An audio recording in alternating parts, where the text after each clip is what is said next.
Hello everyone, जय हिंद। आज आज के लेक्चर में मैं बात करूंगा moment of force and equilibrium के numericals from question number 13 to question number 18, जो कि सेलिना पब्लिकेशंस के न्यूमेरिकल्स हैं और एमसीक्यूज भी मैं कंप्लीट करा रहा हूं। इससे पहले वाले lecture, that is lecture number 1 और लेक्चर नंबर 2। लेक्चर 1 में मैंने कुछ एमसीक्यूज और न्यूमेरिकल्स लिए थे। देन हमने लेक्चर नंबर 2 में question number up to numerical number 12 तक हमने न्यूमेरिकल्स कंप्लीट करवा दिए हैं। मेरा नाम है केसी सर और आप देख रहे हो सिंसियर एजुकेशन का यूट्यूब चैनल। ओके, तो वेट नहीं करेंगे, हम वीडियो को स्टार्ट करते हैं। तो आज के इस लेक्चर का पहला क्वेश्चन है, कह रहे a physical balance has its arms of length 60 centimeter and 40 centimeter. There is a physical balance. आपको पता होना चाहिए इस फिजिकल बैलेंस में वैसे क्या होता है, आर्म्स की लेंथ क्या होती है, सेम होता है। आपने एक तराजू देखा है तो तराजू को आप फिजिकल बैलेंस अज्यूम कर सकते हो, बट वहां पर क्या होता है, वहां पर आर्म्स की लेंथ सेम होता है, बीच में आपका जो है हैंडल होता है पकड़ने वाला, है ना। तो आप यहां पर, बट यहां समथिंग डिफरेंट है ना। कह रहे हैं कि जो आर्म्स की लेंथ है वो क्या कर दिया, एक आर्म्स बड़ा कर दिया, एक छोटा कर दिया, है ना। हमने कह दिया ये लॉन्गर आर्म है, ये क्या है, ये 60 सेंटीमीटर लेंथ का है। कितनी सेंटीमीटर लेंथ का है, 60 सेंटीमीटर लेंथ का है। और दूसरी आर्म्स जो कि कितनी लेंथ की है, 40 सेंटीमीटर की। ऐसा क्वेश्चन में दिया गया है ना। तो अगर जो फिजिकल बैलेंस को हम बना दे, पैन यहाँ पर बना दिया पैन हमने, वैसे कोई जरूरी नहीं है, आप बनाना चाहो तो बनाओ, अदरवाइज नहीं बनाना चाहते मत बनाओ, है ना। ये हमारा क्या है, पैन है। ओके, अब क्वेश्चन में कह रहे हैं कि यहाँ पर what weight kept on pan of the longer arm. तो लॉन्गर आर्म हमारा कौन सा, ये वाला आर्म हमारा क्या है, लॉन्गर आर्म है ना। कह रहे लॉन्गर आर्म के पैन, ये आपका पैन हो जाएगा ना, वो वाला पैन जिस पर, है ना, जिसका आर्म क्या है, लंबा है ना, लॉन्गर है। कह रहे कि इस पर कितना वेट रख दे सो दैट जो स्मॉलर आर्म वाले पैन पर 100 ग्राम फोर्स है वो क्या हो जाए, बैलेंस हो जाए, है ना। क्या हो जाए, 100 ग्राम फोर्स बैलेंस हो जाए। तो मान लिया इस पर W ग्राम फोर्स है ना, W ग्राम फोर्स वेट का एक हमने क्या लग दिया, वेट कैप्ट कर दिया यहाँ पर, है ना, W ग्राम फोर्स का वेट कैप्ट कर दिया। तो कह रहे हैं कि ये क्या हो जाएगा, इसको पुट करने पर बैलेंस हो गया। इसका मतलब अब ये जो फिजिकल बैलेंस है वो क्या आ गया, इक्विलिब्रियम में आ गया।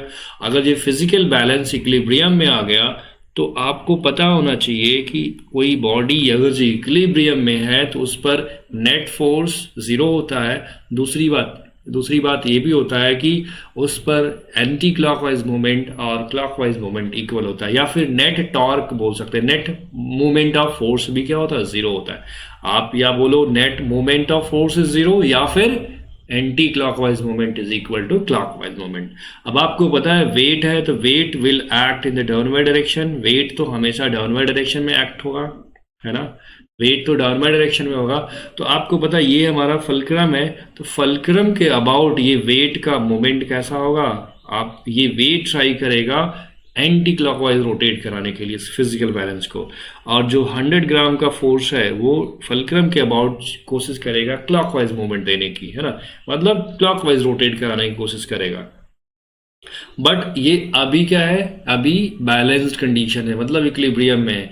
तो अब हमारे पास यहाँ पर एंटी क्लॉकवाइज मूवमेंट की वैल्यू क्या हो जाएगी, क्लॉकवाइज मूवमेंट के इक्वल हो जाएगा। सो एंटी क्लॉकवाइज मूवमेंट किसका है, वेट का अपना जो मूवमेंट है वो क्या है, एंटी क्लॉकवाइज मूवमेंट है।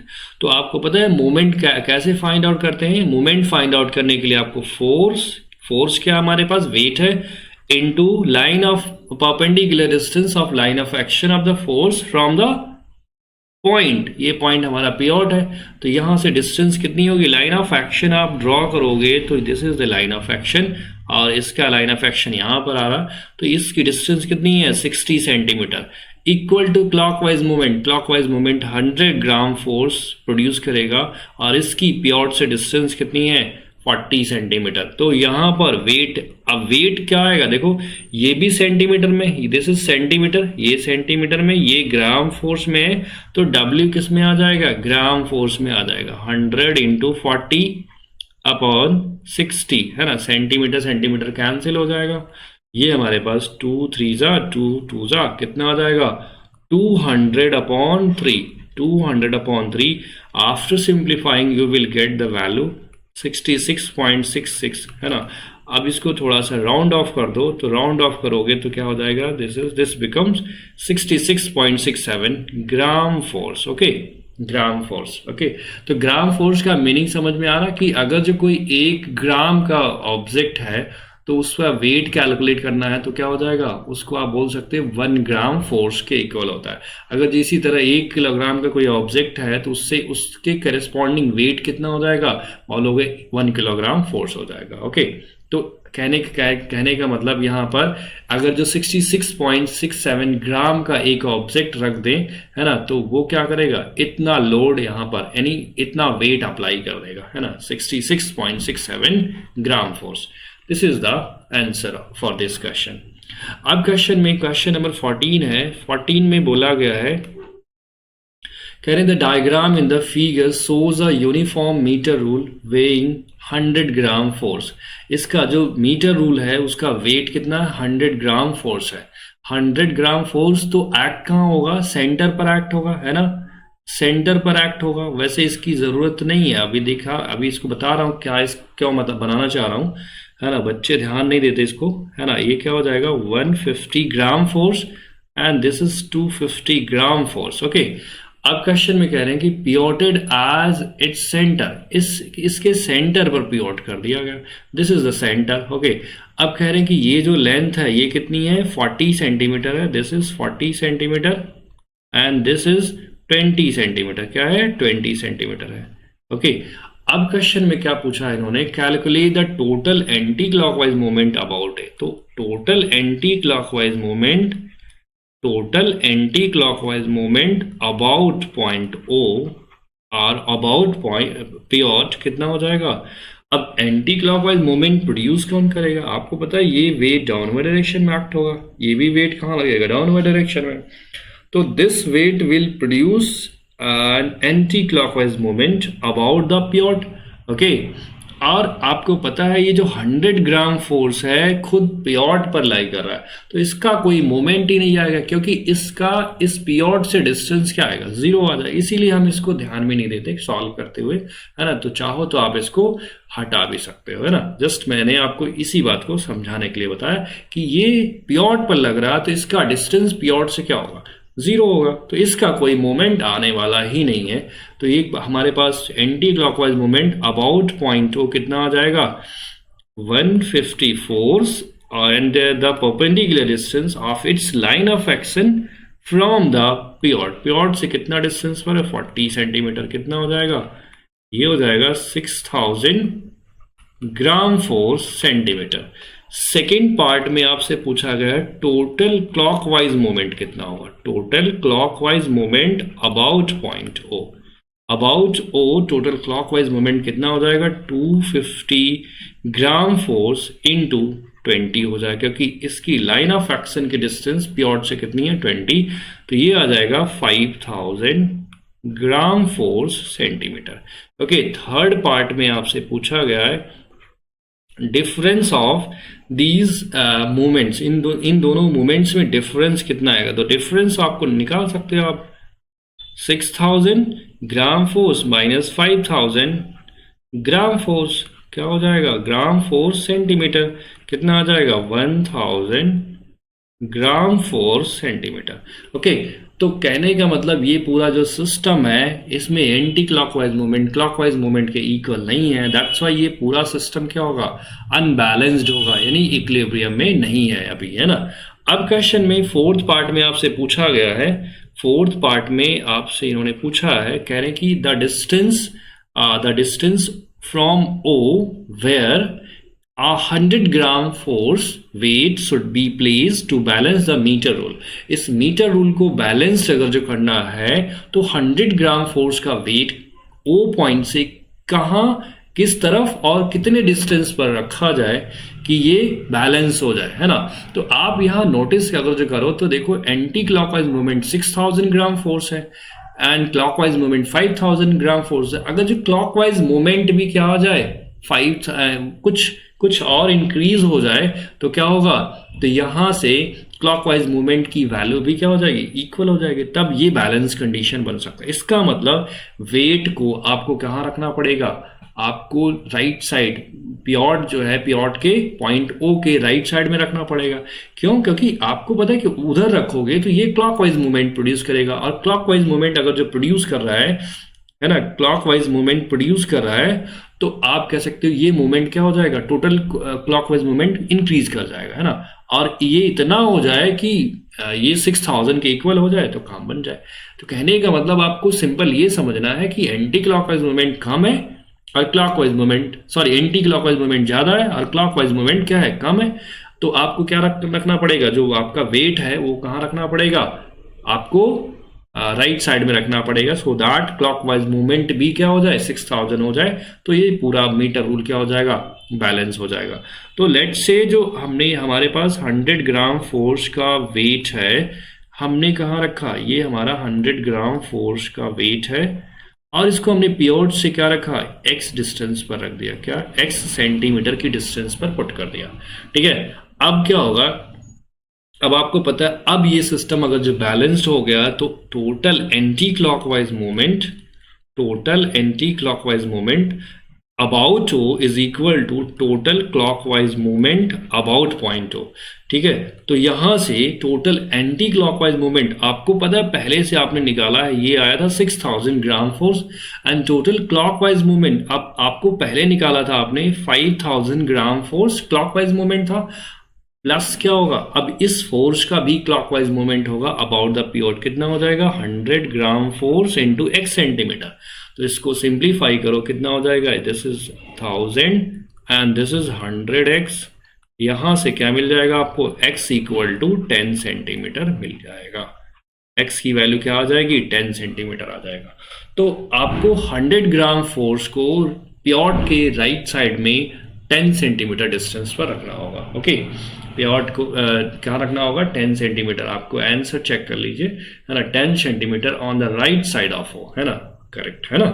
तो आपके पास अगला प्रॉब्लम है, अगले प्रॉब्लम में कह रहे हैं कि हमारे पास एक यूनिफॉर्म मीटर रूल है जिसका वेट कितना है, 10 ग्राम फोर्स है, इज पियोटेड एट इस 0 मार्क, ये अपने 0 मार्क पर क्या कर दिया गया, पियोट कर दिया गया, है ना, पियोट कर दिया। ओके, अब क्वेश्चन में कह रहे हैं कि ये 100 मीटर, ये 0 सेंटीमीटर है, ये क्या है, 100 सेंटीमीटर, क्या है, 100 सेंटीमीटर है, दिस इज 100 सेंटीमीटर।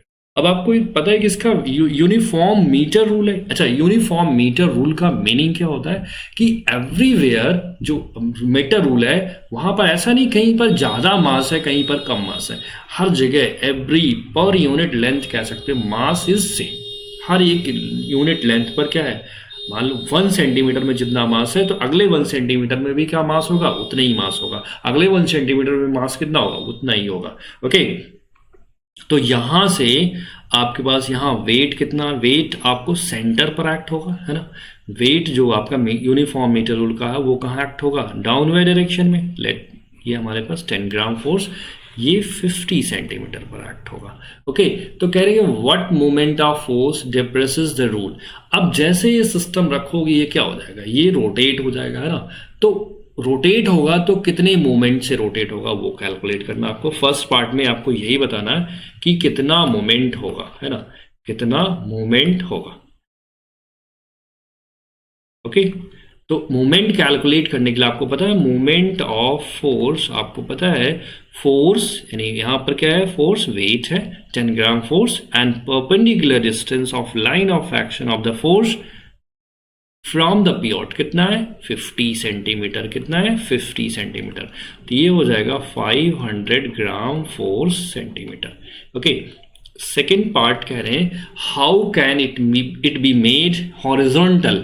अब ये कैसे हॉरिजॉन्टल बनाया जा सकता है, मान लो अब इसको हॉरिजॉन्टल बनाना है तो आपको एंड पर क्या लगाना पड़ेगा, एक फोर्स लगाना। तो कहने कम से कम फोर्स की वैल्यू कितनी होनी चाहिए और ये किस डायरेक्शन में लगेगा, तो आप इसको अपवर्ड डायरेक्शन में अगर जो अप्लाई करते हो तो ये आपको पता हो जाएगा। अपवर्ड डायरेक्शन में let's say F force apply कर दिया तो ये क्या हो रहा, ये जो मीटर रूल है ये क्या हो जा रहा, हॉरिजॉन्टल हो जा रहा है ना। हमने ऐसा कहा कि एंड पर एफ फोर्स लगा दिया तो ये क्या हो जाएगा, ये बैलेंस हो जा रहा है ना। तो बैलेंस करने का मतलब हॉरिजॉन्टल हो जा रहा है। तो अब क्या होगा, अब आपको पता है कि जब ये बैलेंस हो गया तो अब आप यहाँ पर एंटी क्लॉकवाइज मूवमेंट की वैल्यू क्या हो जाएगी, क्लॉकवाइज मूवमेंट के इक्वल हो जाएगा। तो अभी मुझे बताओ वेट कैसा मूवमेंट इस पीओट के अबाउट प्रोड्यूस कर रहा है। तो ये आप कह सकते हैं ये जो है क्लॉकवाइज मूवमेंट प्रोड्यूस कर रहा है। और जो आपने जो फोर्स अप्लाई किया है, फोर्स जो अप्लाई किया है वो क्या करेगा, वो आप ये जो है एंटी क्लॉकवाइज मूवमेंट प्रोड्यूस करेगा अबाउट द पीओट, है ना। पीओट के अबाउट क्या करेगा, एंटी क्लॉकवाइज मूवमेंट। तो यहाँ पर एंटी क्लॉकवाइज मूवमेंट कितना हो जाएगा, F इंटू 100 सेंटीमीटर, है ना। 100 सेंटीमीटर इज इक्वल टू, आप ये यूनिट लिखो या ना लिखो बस ध्यान रहे, क्लॉकवाइज मूवमेंट कितना हो जाएगा, आपने कैलकुलेट किया था ऑलरेडी, क्या आया था 500 ग्राम फोर्स सेंटीमीटर। तो यहां से सेंटीमीटर सेंटीमीटर तो कैंसिल हो गया, तो F की वैल्यू आ जाएगी 500 अपॉन 100, कितना हो जाएगा, डबल जीरो कैंसिल आउट, क्या बचा ग्राम फोर्स। तो फोर्स की वैल्यू क्या हो जाएगी 5 ग्राम फोर्स। 5 ग्राम फोर्स का फोर्स अगर जो अप्लाई कर दें दूसरे एंड पर तो ये जो मीटर रूल है वो क्या हो जाएगा, हॉरिजॉन्टल हो जाएगा। ओके, क्वेश्चन नंबर 16 है। 16 में कह रहे हैं कि है ना, तो ये जो आपको पता है ये तो 100 सेंटीमीटर मार्क, तो 5 ग्राम फोर्स जो है आप 100 सेंटीमीटर मार्क पर अप्लाई करोगे तो ये क्या इक्विलिब्रियम में आ जाएगा, यानी हॉरिजॉन्टल हो जाएगा। ओके, अब क्वेश्चन में कह रहे हैं कि क्वेश्चन नंबर 16 में कह रहा है यूनिफॉर्म हाफ मीटर रूल। जो मीटर रूल है वो कैसा है, हाफ मीटर रूल है। कैसा है, हाफ मीटर रूल है ना। अब कह रहे हैं कि इट इज, एक minute, okay, this is a half metre rule. Half metre rule का मतलब 50 सेंटीमीटर का रूल है। ये 0 सेंटीमीटर हो गया, दिस इज 50 सेंटीमीटर, और इसका मिडिल पॉइंट कहीं यहां पर आएगा। कह रहे हैं कि can be balanced, this is 25 centimetre, 0 centimetre, 25 centimetre, 50 centimetre. कह रहे हैं कि इसको बैलेंस कर सकते हैं 29 सेंटीमीटर पर मार्क पर when a mass 20 gram is hung from its one and. जब इसके एक एंड से क्या कर दिया, 20 ग्राम का मास हंग कर दिया। अब आप मुझे बताओ 20 ग्राम के रिस्पेक्ट में वेट कितना होगा। आपको पता है 1 ग्राम फोर्स के इक्वल होता है। 1 ग्राम के करस्पॉन्डिंग जो वेट होता है 1 ग्राम फोर्स होता है। इसी तरह 2 ग्राम फोर्स के करस्पॉन्डिंग वेट कितना होता है, 2 ग्राम फोर्स होता है। इसी तरह 10 ग्राम फोर्स के करस्पॉन्डिंग वेट कितना होता है, 10 ग्राम फोर्स। इसी तरह 20 ग्राम फोर्स के करस्पॉन्डिंग वेट कितना हो जाएगा, 20 ग्राम फोर्स, 20 ग्राम फोर्स हो जाएगा। इसको थोड़ा सा क्लियरली लिख दे, है ना, 20 ग्राम फोर्स हो जाएगा। क्या हो जाएगा, 20 gram force, 20 gram force. Okay okay, तो अब ये कह रहे हैं ये इस पर बैलेंस्ड हुआ, इसका मतलब यहां पर पियोट रखा हुआ है, पियोट है ना, पायोट है ना, जो भी है ना। अब कह रहे हैं कि इसका पार्ट ए कह रहे हैं कि draw a diagram of the arrangement. तो ये आपका अरेंजमेंट का डायरेक्ट डायग्राम हो गया, है ना। अरेंजमेंट का डायग्राम क्या हो गया, हमने बना दिया पहले। अब सेकेंड पार्ट में इन्होंने पूछा, बी पार्ट में इन्होंने पूछा है कि आप ये बताइए find the mass of the half metre rule. Half metre rule का मास कितना होगा। Let the mass of half metre rule be capital M या स्मॉल एम ग्राम, है ना। क्या है, कैपिटल एम या स्मॉल, जो भी आप एज्यूम करना चाहते हैं। लेट, हमने यहां ले लिया let the mass of half metre rule be capital M gram. तो इसके करस्पॉन्डिंग वेट कितना हो जाएगा, एम ग्राम है, तो ये किसके इक्वल हो जाएगा, एम ग्राम फोर्स के इक्वल हो जाएगा। कितने के इक्वल हो जाएगा, एम ग्राम फोर्स के इक्वल हो जाएगा वेट, है ना, एम ग्राम फोर्स। अब क्वेश्चन में कह रहे हैं कि अब इसका मास बताना। तो मास, अब आपको पता है जैसे ही आपने ये सिस्टम बैलेंस्ड है ना, बैलेंस्ड है, तो एंटी क्लॉकवाइज मोमेंट की वैल्यू क्या हो जाएगी, क्लॉकवाइज मोमेंट के इक्वल हो जाएगा। सो एंटी क्लॉकवाइज मोमेंट कितना कौन प्रोड्यूस करेगा, ये जो आपका एम ग्राम फोर्स है, ये क्या करेगा, एंटी क्लॉकवाइज मोमेंट प्रोड्यूस करेगा अबाउट द पिवट, और 20 ग्राम फोर्स क्या करेगा, क्लॉकवाइज मोमेंट प्रोड्यूस करेगा। तो यहाँ से m ग्राम फोर्स इनटू इसकी डिस्टेंस कितनी हो जाएगी पिवट से, 29 minus 25 into equal to clockwise moment 20 gram force into इसकी डिस्टेंस फ्रॉम द पिवट से इसके लाइन ऑफ एक्शन की डिस्टेंस पिवट से कितनी हो जाएगी, 50 माइनस 20 कितना हो जाएगा, सॉरी 50 माइनस 29। ओके, तो कितना हो जाएगा, m into 4 is equal to 20 into यहाँ पर आ जाएगा 21, 4 5 जा, तो यहाँ पर आया m की वैल्यू 5 1 जा 5, 5 2 जा 10, 105 ग्राम। तो mass of half metre rule कितना हो जाएगा, हाफ मीटर रूल का मास हो जाएगा 105 ग्राम, 105 ग्राम, 105 gram. Okay, so mass of half meter rule becomes equal to 105 gram. Okay, अब क्वेश्चन में पूछा जा रहा है, कह रहे हैं कि सी पार्ट में कह रहे in which direction would the balancing point shift if 20 gram mass is shifted inside its one end.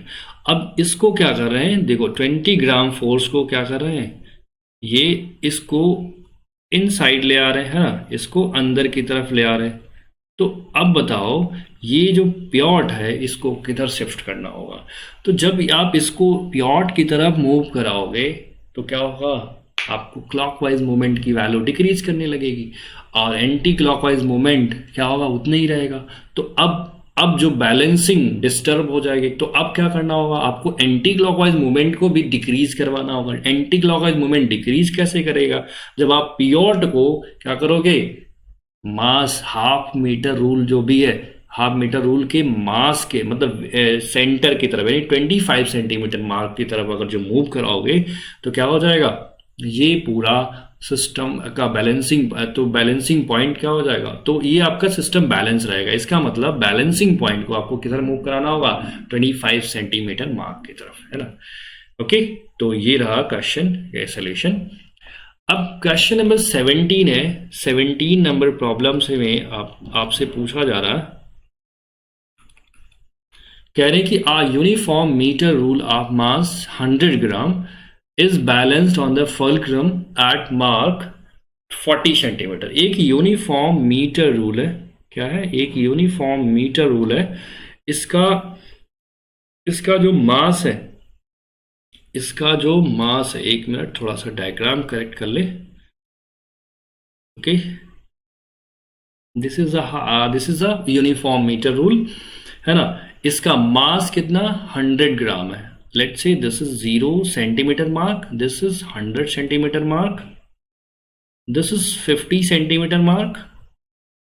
अब क्वेश्चन में इसका मास कितना 100 ग्राम है, तो 100 ग्राम के करस्पॉन्डिंग वेट कितना होगा।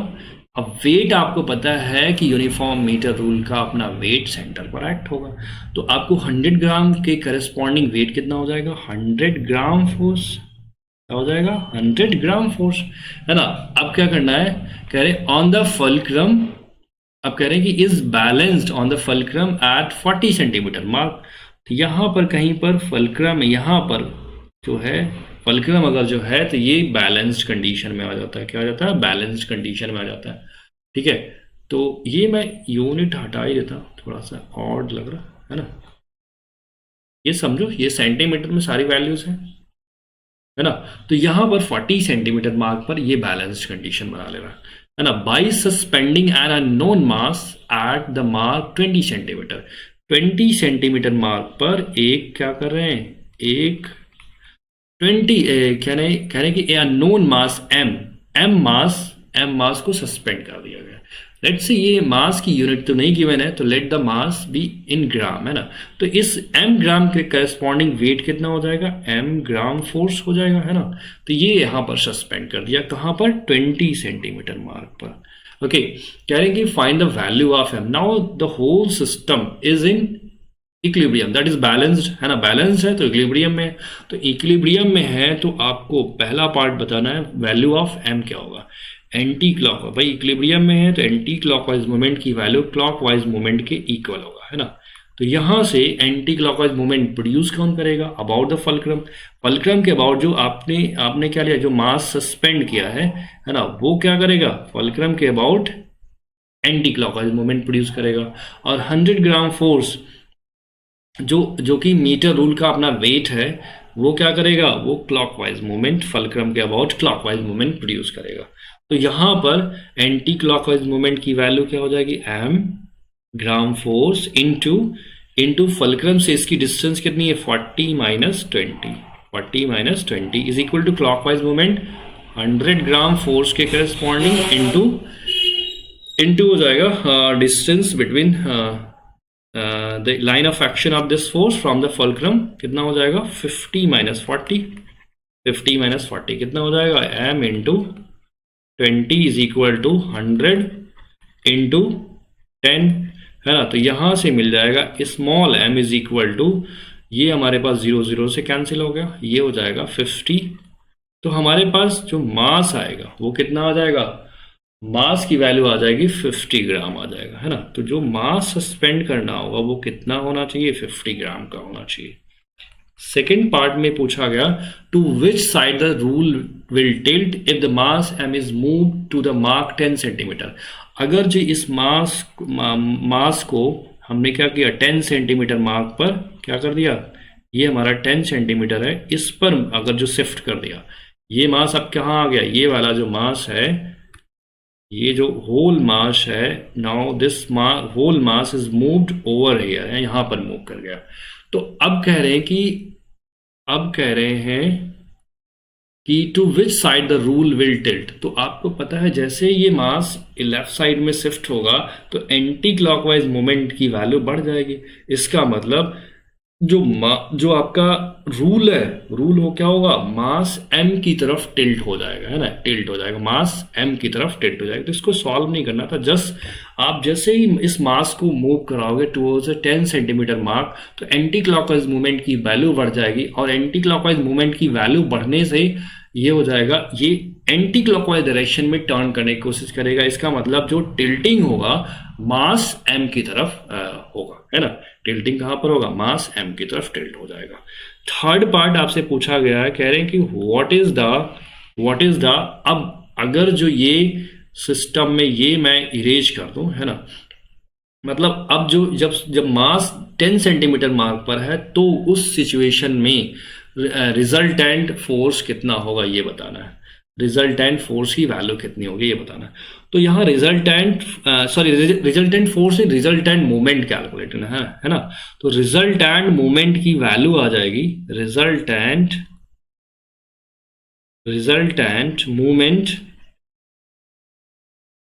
मोमेंट आ जाएगा।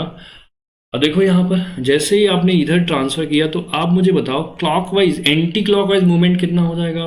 m into anti clockwise moment की वैल्यू कितनी आ जाएगी? अब आपको जैसे ही पहले कितना था? 20 था डिस्टेंस मास का, अब 10 सेंटीमीटर बढ़ गया इधर, तो अब फल्क्रम से इसकी डिस्टेंस कितनी हो जाएगी? 40 माइनस 10 कर लो, मतलब 30 हो जाएगा, है ना।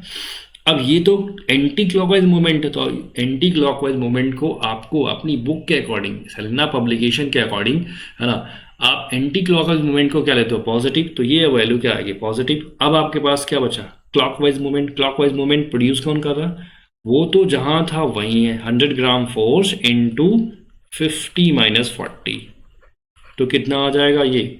और आपके पास पता है ये प्लस है, कुछ और मत समझना, है ना। ये हमारे पास क्या आ जाएगा? m into 30 into 100 into 10, 100 into 10 हो जाएगा, है ना। तो अब आपके पास क्या आ जाएगा?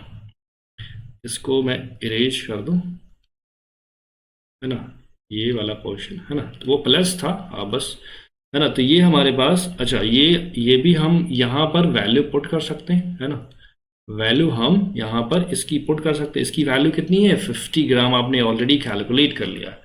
कितना हो जाएगा? ये हो जाएगा 1500, ये हो जाएगा 1000, तो वैल्यू कितनी आ गई? 500। अब देखो रिजल्टेंट मोमेंट किस में आएगा? ग्राम फोर्स सेंटीमीटर में आएगा। क्यों? क्योंकि जो है फोर्स जो वेट है वो ग्राम फोर्स में है और डिस्टेंस किस में, सेंटीमीटर में है, तो कितना आ जाएगा 500 ग्राम फोर्स आ जाएगा।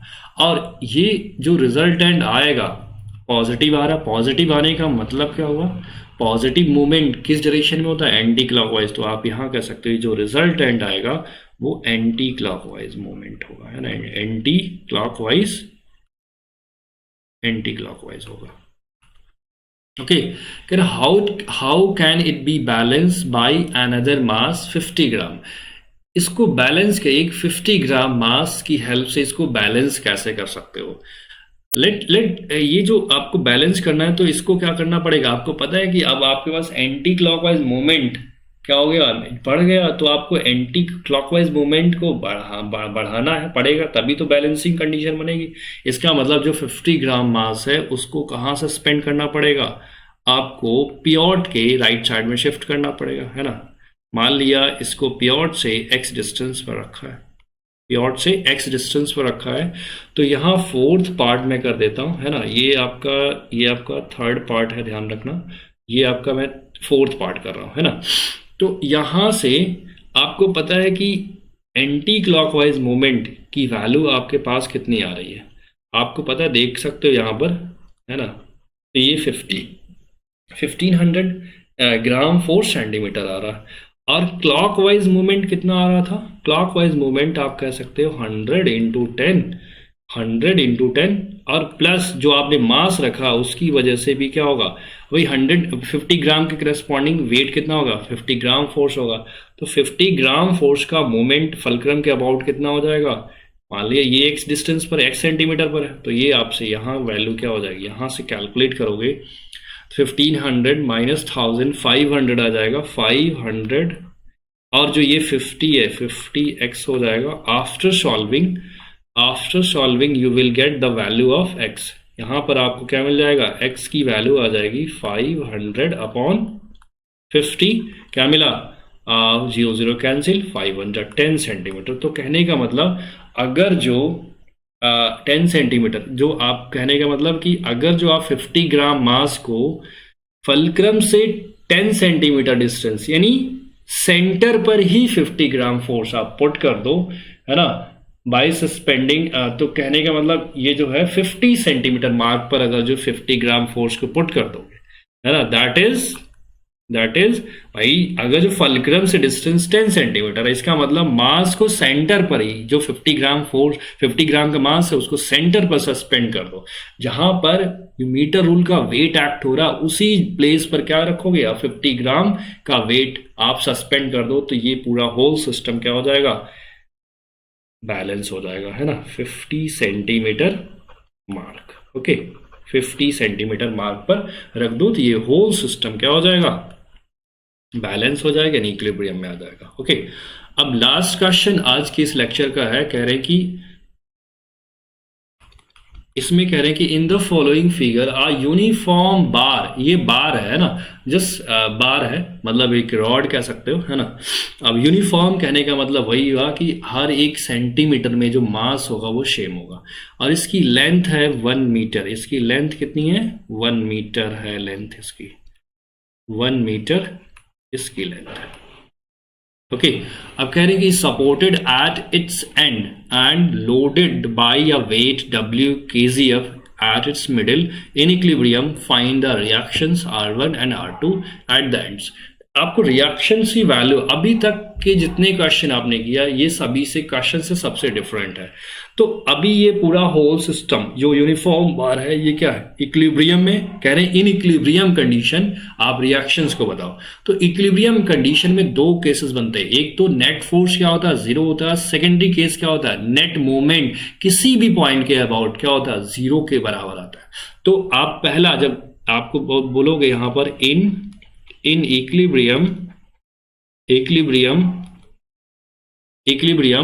Net force will be 0। तो आप देखो यूनिफॉर्म बार पर कौन कौन से फोर्स लगे, जो आपके पास पायोट है, ये पायोट क्या करे, बार पर ऊपर की तरफ रिएक्शन फोर्स अप्लाई कर रहे हैं, और बार पर एक वेट लगा हुआ डाउनवर्ड डायरेक्शन में। तो कहने का मतलब ओवरऑल यहां पर 3 forces are acting on the bar पर 3 फोर्सेस एक्ट हो रहे हैं। एक तो R1 R2 दोनों सेम डायरेक्शन में है, और यहां पर वेट कहां लगा हुआ है, डाउन वाई डायरेक्शन में। अब ये नेट फोर्स आपके पास इस पर, लेकिन ये आपको पता है नेट फोर्स ma के इक्वल होता है, मास इनटू एक्सेलरेशन के इक्वल होता है, लेकिन ये पूरा सिस्टम इक्विलिब्रियम में, इसका मतलब एक्सेलरेशन जीरो है। तो आप कह सकते हो r1 प्लस r2 की वैल्यू कितनी है, w के इक्वल है। अब क्वेश्चन में पूछा, अब दूसरा, अभी तो रिएक्शन ही, अभी तो r1 और r2 का सम आया, ये फर्स्ट इक्वेशन ले सकते हो आप। सेकेंड इक्वेशन से आपको पता है जब ये इक्विलिब्रियम में है तो एंटी क्लॉकवाइज मूवमेंट की वैल्यू क्या होगा, क्लॉकवाइज मूवमेंट के इक्वल होगा। तो आपको पता रिएक्शन r1 का जो मूवमेंट होगा अबाउट दिस पॉइंट, इस पॉइंट के अबाउट क्लॉकवाइज मूवमेंट प्रोड्यूस होगा, क्लॉकवाइज मूवमेंट होगा। और इस रिएक्शन का जो मूवमेंट होगा वो कैसा होगा, सॉरी हाँ, R1 जो रिएक्शन है उसकी वजह से आपको क्लॉकवाइज मूवमेंट प्रोड्यूस होगा। एक मिनट, इसको मैं थोड़ा सा इरेज करके क्लियर बनाऊं। जो R1 रिएक्शन है उसकी वजह से जो मूवमेंट होगा वो आप देख सकते हो कैसा दिख रहा है, उसका मूवमेंट क्लॉकवाइज है। और R2 रिएक्शन फोर्स जो है उसकी वजह से जो मूवमेंट बनेगा अबाउट दिस पॉइंट जहां पर लोड सस्पेंडेड है। अब आपको दिमाग में आ रहा कि हम क्यों इसी पॉइंट के अबाउट केवल मूवमेंट कैलकुलेट कर रहे हैं, तो आप इस पॉइंट के अबाउट भी मूवमेंट कैलकुलेट कर सकते हो, इस पॉइंट के अबाउट भी मूवमेंट कैलकुलेट कर सकते हो।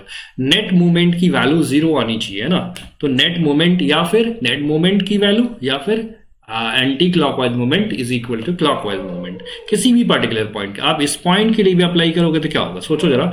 ये जो आपका वेट, अब यहां पर रिएक्शन फोर्स का कोई अपना मूवमेंट ऑफ फोर्स नहीं आएगा, है ना। तो अब वेट का फोर्स आएगा, वेट का मूवमेंट आएगा, तो इस चीज का मूवमेंट कैसा होगा, एंटी क्लॉकवाइज।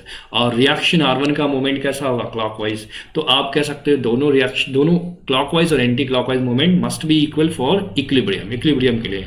तो कहने का मतलब यह है कि आप ऐसा नहीं कि मैंने क्यों मिडिल क्यों लिया, है ना। मिडिल मैंने इस लिया क्योंकि हमारे लिए कन्वीनियंट है ना। चाहो तो आप वैसे आपका पायोट 1 है, पायोट 2 है, वो भी कन्वीनियंट पॉइंट है, यहाँ ज़्यादा कॉम्प्लेक्स नहीं है। और भी कॉम्प्लेक्स क्वेश्चन बनते हैं, बट अभी आप क्लास 10th में हो तो इस लेवल पर जो है ज़्यादा टफ नहीं है ना। कहने का मतलब आप किसी भी पॉइंट के अबाउट मूवमेंट को क्या कर सकते हो, किसी पॉइंट पर मूवमेंट को इक्वल कर सकते हो, मतलब क्लॉकवाइज मूवमेंट को इक्वल कर सकते हो एंटी क्लॉकवाइज मूवमेंट के। क्यों, क्योंकि ये पूरा सिस्टम इक्विलिब्रियम में। तो एंटी क्लॉकवाइज मूवमेंट किसका, हम यहाँ लिख लेते अबाउट हम पॉइंट का नाम दे देते अबाउट पॉइंट ओ, है ना, अबाउट ओ दे दिया। तो R1 रिएक्शन है ना, R1 रिएक्शन का डिस्टेंस देखो, जो आपके पास वेट है, लोड जो किया गया है ना, मिडिल में किया गया, तो ये कितना हो जाएगा, हाफ मीटर, ये भी कितना हो जाएगा, हाफ मीटर हो जाएगा। तो R1 की लाइन ऑफ एक्शन क्या होगी, ये होगा, इसकी मिडिल पॉइंट से डिस्टेंस कितनी है, हाफ है, इज इक्वल टू R2, और इसकी डिस्टेंस यहां से कितनी है, एक मिनट, R1 जो है क्लॉकवाइज मूवमेंट है, तो यहां पर आप ये चेंज कर सकते, this is R2, this is R1, है ना। बस वो तो वैसे आंसर तो वैसे भी आता, प्रॉब्लम नहीं है ना। आप यहां पर क्या लोगे, यहां पर आप लोगे R1 क्लॉकवाइज मूवमेंट प्रोड्यूस करो ना, तो हम क्लॉकवाइज मूवमेंट के प्लेस पर क्लॉकवाइज मूवमेंट ही रखना चाहते हैं। तो यहां से 1/2 कैंसिल हो गया, तो R1 की वैल्यू किसके इक्वल हो गया, R2 के इक्वल हो गया। R1 की वैल्यू R2 के इक्वल हो गया। So from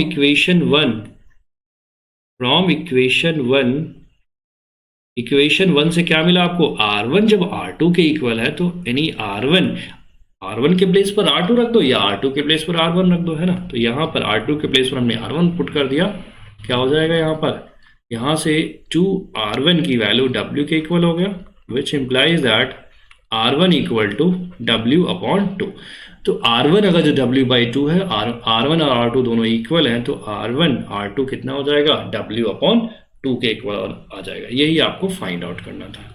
so R1 equal to R2 equal to W/2 is the right answer for this particular question. Okay, तो ये रहा आज का लास्ट क्वेश्चन। और अगर जो वीडियो पसंद आई हो तो लाइक, शेयर और सब्सक्राइब करना मत भूलना, बिकॉज बहुत एफर्ट लगता है इस टाइप की वीडियो बनाने में, है ना। सो लाइक, शेयर और सब्सक्राइब करना मत भूलना। ओके, जय हिंद।